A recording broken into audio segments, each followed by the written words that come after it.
my grandfather told us just a couple different stories, and one story that specifically I remember as a young girl is the story of the girl who goes to get water. And the story of this girl that goes to get water. So she lives in a village with a bunch of, in her village. And in the village, her specific job is to go down to the river and to grab water. Well, when she goes down to the river, this girl is beautiful. She has beautiful hair.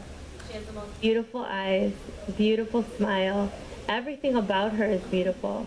She's just very, noticeable. Everybody notices her beauty.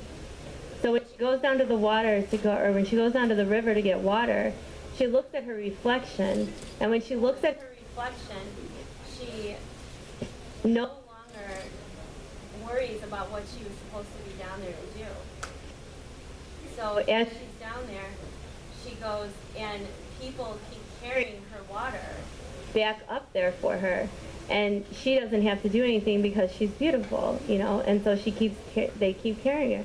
Years pass, and they still keep carrying her water and everything, until one time she goes down there and she looks inside the river and she no longer sees a reflection. Her reflection's gone. She no longer sees it. She can't see the beauty anymore. No one's carrying her water, no one's helping her.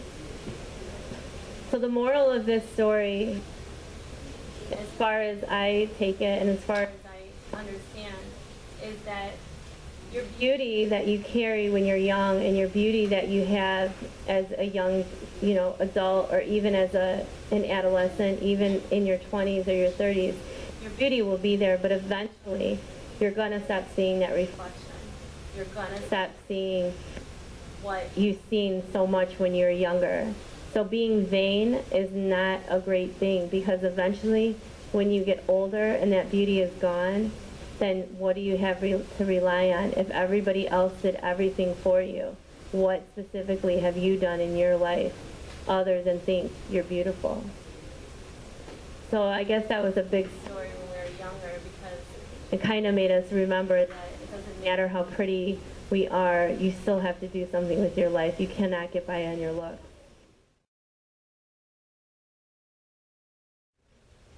So another story is of an eagle feather, and do you guys know what an eagle feather is?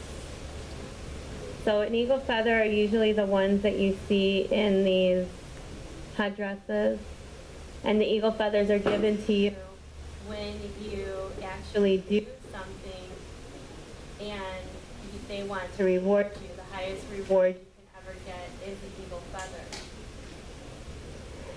So this story is of a gentleman who lived in a village, and he, from very young, he did everything to help everybody. He used to build things, he would, he would paint, he would, whatever you needed, he would garden, he would help, he would do whatever it took to help somebody out, and he always did it. So as he was doing these things, he was in search of an eagle feather. And so one time he stopped doing everything. He no longer helped anybody. He no longer did anything. He wouldn't give a helping hand, and nobody could turn to him for help anymore. So an elder asked him, "How come you don't help anymore? Why are you no longer helping?" And the guy returned and replied and said, "Of all the things I've ever done, no one has ever given me an eagle feather." So the elder told him, "Is that the only reason you did them?" And so the guy just brushed the guy off. He brushed him off, and he went home. He was sitting on his porch one day, and an older lady walked by, and her cart broke. And the guy, without hesitation, jumped up, ran over there, helped her fix her cart, got all her stuff back on, got her home, got her home safe and everything, and he went home, he went to bed. He woke up in the morning, and on his doorstep was an eagle feather. because that was the first time in his life he did something without expecting something in return. It was the first time in his life he did something without hesitation, not to benefit himself, but to help somebody else. And that's a good lesson to kind of take with you in life. You know, when you help somebody, help them from the kindness of your heart. Don't help them because it's going to benefit you in some way. If you help them from the kindness of your heart, that eagle feather, that reward will return to you in some way, some shape, some form. Maybe not tomorrow or the next day, but it will come to you.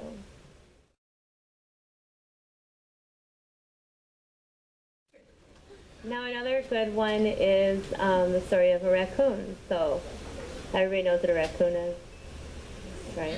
Okay. And everybody knows what a raccoon looks like, right? Yeah. Okay.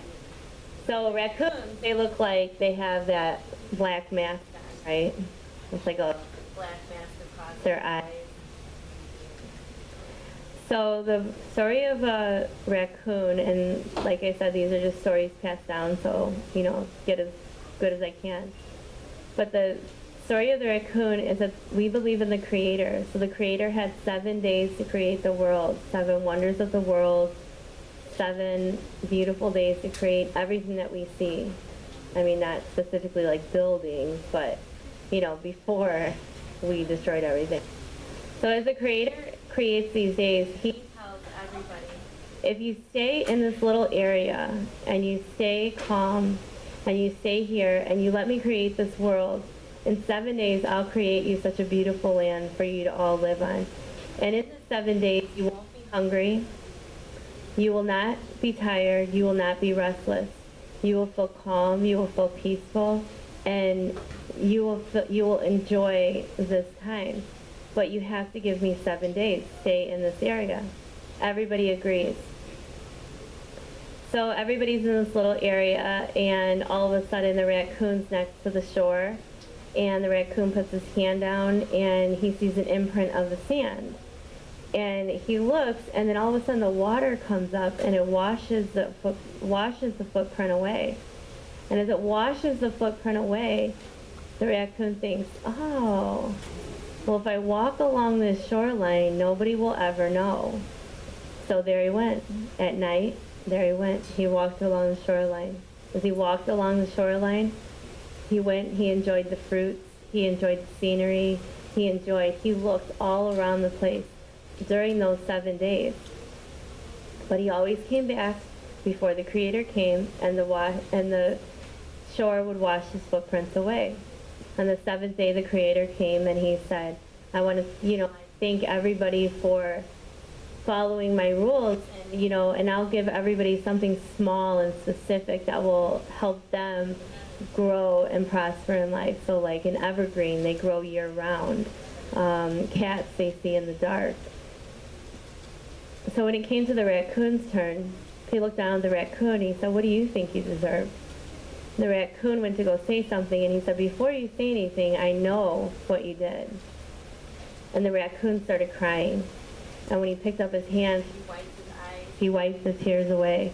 And when he wiped the tears away, he got mud along his eyes, he got mud on his face. And the Creator said, you're going to be forever marked with that mask.